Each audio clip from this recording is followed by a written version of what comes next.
नमस्कार दोस्तों, कैसे हैं आप लोग। उम्मीद करता हूं एकदम जबरदस्त जिंदाबाद होगे। तो आ जाइए, 13 नंबर सीरीज में आपका स्वागत है। 5 मिनट 5 कॉन्सेप्ट में कॉन्सेप्ट भूल के दिखाओ। तो अब आपको कॉन्सेप्ट भूलने नहीं देंगे, क्योंकि एग्जाम में क्या होता था, क्वेश्चन देखने के बाद लगता था अरे राहुल सर तो ये बताए थे, लेकिन कैसे बताए थे याद नहीं आता था भाई। तो इसी के लिए हमने किया कि ना भाई तुमको भूलने नहीं देंगे। अब ये जो सेशन है, अगर जो पढ़ चुके हैं वो आराम से शॉर्ट नोट्स बना सकते हैं, या फिर खाते खाते रिवीजन कर सकते हैं 5 कॉन्सेप्ट। ठीक है, तो आ जाइए। पहला कॉन्सेप्ट देखिए क्या कह रहा है। पहला कह रहा है कि वस्तु का अंकित मूल्य उसके क्रय मूल्य से 20% बढ़ाकर रखा गया। यदि उस पर 25% की छूट पर बेची जाए तो कितने प्रतिशत लाभ या हानि होगी। तो यहाँ पे ध्यान देंगे कि इसका दो तीन तरीका हम आपको बता देंगे। जैसे पहले तो क्रय मूल्य से 20% बढ़ाकर रखा, तो 20% का मतलब क्या हो जाएगा, 1/5 हो जाएगा। मतलब क्रय मूल्य और विक्रय मूल्य यहाँ पे हो जाएगा। तो यहां से क्रय मूल्य अगर 5 है तो अंकित मूल्य 6 हो जाएगा, एक का प्लस हो जाएगा। आगे कह रहा है 25% की छूट पर बेची जाए तो 25% का मतलब 1/4 हो जाएगा। सॉरी, ठीक है, छूट पर बेची जाए तो 25% का मतलब 1/4 हो जाएगा। मतलब 4 का सामान 3 में बेचा जाएगा। ये अंकित मूल्य हो जाएगा और ये विक्रय मूल्य हो जाएगा भाई साहब। अब यहाँ पे सबसे पहले आपको करना क्या होगा, आपको ये करना होगा कि यहाँ पे दोनों अंकित मूल्य है, दोनों को बराबर कर दीजिए। ई 12 बनेगा तो ये आपका 10 हो जाएगा। 6 दूना 12 तो 5 दूना 10, यहाँ 4 तिये 12 तो 3 तिये 9। यहाँ पे देखेंगे 10 का क्रय मूल्य है और 9 रुपए में बेचा गया। कितने रुपए का डिस्काउंट हुआ, 1 रुपए का। सॉरी, कितने रुपए का लॉस हुआ, 1 रुपए का। कितने पे, 10 पे। तो 1/10 का मतलब क्या हो जाएगा, 10% का लॉस हो रहा है। 10% का लॉस हो जाएगा, ऑप्शन ए हो जाएगा। इससे भी बात नहीं बन रहा है ना सर जी, नहीं बन रहा है। ये वाला फॉर्मूला याद है, X plus Y plus X Y बटे 100। इस पे भी लगा सकते हो भाई साहब। यहाँ पे क्या किया है, 20% बढ़ाया है तो बढ़ाया है तो प्लस में रहेगा। 25% छूट मतलब कम किया ना तो माइनस में रहेगा। और प्लस का 20 गुना में माइनस का 25 हो जाएगा और बटे में 100 हो जाएगा। ठीक है, यहाँ पे कितना बचेगा, माइनस का 5। और यहाँ पे कितना हो जाएगा, तो यहाँ पे भी माइनस का 5 हो जाएगा ना।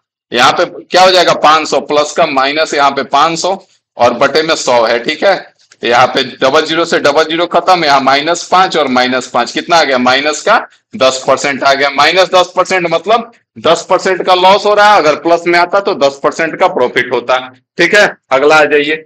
अगला देखिए क्या कर रहा है, 20% की छूट देकर 12% लाभ लेने के लिए अंकित मूल्य क्रय मूल्य से कितने परसेंट बढ़ाकर रखना होगा। यहाँ पे क्या किया था, अंकित मूल्य बढ़ाया और फिर छूट दिया, आपसे लाभ और हानि पूछ दिया।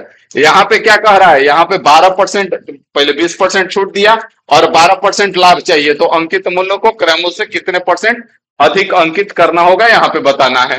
तो कुछ नहीं करना है, सिंपल सा है। 20% की छूट है ना, तो 20% का छूट का मतलब 20% का मतलब 1/5, मतलब 5 का सामान 4 हो जाएगा। ये अंकित मूल्य हो जाएगा और ये आपका विक्रय मूल्य हो जाएगा। 12% है ना, तो 12% का मतलब कितना हो जाएगा, 3/25। मतलब 25 का सामान कितने में बेचेगा, 28 में बेचेगा ना। 3 का प्रॉफिट होगा तो ये आपका क्रय मूल्य है और ये विक्रय मूल्य है। ये दोनों क्या है, विक्रय मूल्य है, बराबर करना पड़ेगा। इसको 28 बनाएंगे तो कितना हो जाएगा, 35। अब यही पूछा है ना कि अंकित मूल्यों को क्रय मूल्य से कितने परसेंट बढ़ाकर रखा गया है। तो कितने परसेंट, कितना बढ़ा है, 10 बढ़ा है। कितने में, 25 में ना, और गुना में 100% कर लीजिए भाई साहब, बस बात खत्म। 25 चौका 100 और 10 चौका 40% आपका बढ़ा के रखा है। बात समझ में आया कि नहीं आया, आया कि नहीं आया, बता दीजिए। आ गया ना, आगे बढ़ जाए, आगे आ जाइए। आगे देखेंगे तो अगला होमवर्क है। ठीक है, यहाँ पे भी वही कह रहा है कि 8,000 की लागत मूल्य वाली एक वस्तु 11,200 में बिक्री मूल्य अंकित किया गया। X% का छूट देकर 12% लाभ पर बेचा जाए तो एक कितने परसेंट का छूट दिया गया है। ठीक है, तो फटाफट बता दीजिए, इसका कमेंट कर दीजिए। अगला देख लीजिए, कह रहा है एक विक्रेता ने अपने सामान का अंकित मूल्य उसके क्रय मूल्य से 20% बढ़ाकर रखा और कुछ छेट दे दिया और 8% का लाभ कमाया। तो छूट कितना है वही देखेंगे यहाँ पे। तो 20% बढ़ाकर रखा है ना, तो 20% बढ़ाकर रखा है। तो यहाँ पे देखेंगे 20% अगर बढ़ा के रखा है, 20% का मतलब 1/5, 5 का सामान 6 हो जाएगा, क्रय मूल्य हो जाएगा और ये आपका अंकित मूल्य हो जाएगा। 8% का लाभ है ना, 8% का मतलब 2/25 हो जाएगा। मतलब 25 का सामान कितने में, 27 में हो जाएगा। ये क्या है, आपका क्रय मूल्य है और ये आपका विक्रय मूल्य है। कोनो दिक्कत है ना सर जी, कोनो दिक्कत नहीं है। अब यहाँ पे क्रय मूल्य दोनों है, तो दोनों क्रय मूल्य है तो इसको ई कर दीजिए। यहाँ पे क्या करेंगे, क्रय मूल्य है तो बराबर कर देंगे भाई साहब। ये 25 हो जाएगा तो ये 30 हो जाएगा। अब 30 का सामान है 27 में बेचा जा रहा है, कितना का छूट दिया गया? 3 का, कितने पे? 30 पे, और गुना में 100% हो जाएगा भाई साहब। तो यहाँ 3 से 10 बार में और 10 से ही 10 बार में, तो कितना परसेंट का छूट दिया गया? 10% का, जो कि ऑप्शन सी में है। बात समझ में आया कि ना आया? आया कि ना आया बता दीजिए कि ना आया। अगर ना आया तो भी बता दीजिए कि हाँ सर जी ना आया। अगर आ गया तो बढ़ जाए आगे ना, यहां तक कोई दिक्कत नहीं होगा, ना ही कोई समस्या होगा। तो अगला देख लीजिए, अगला क्या कह रहा है? कह रहा है एक व्यापारी सामान बेचते समय अंकित मूल्य पर 40% का छूट देता है और 30% की हानि होती है।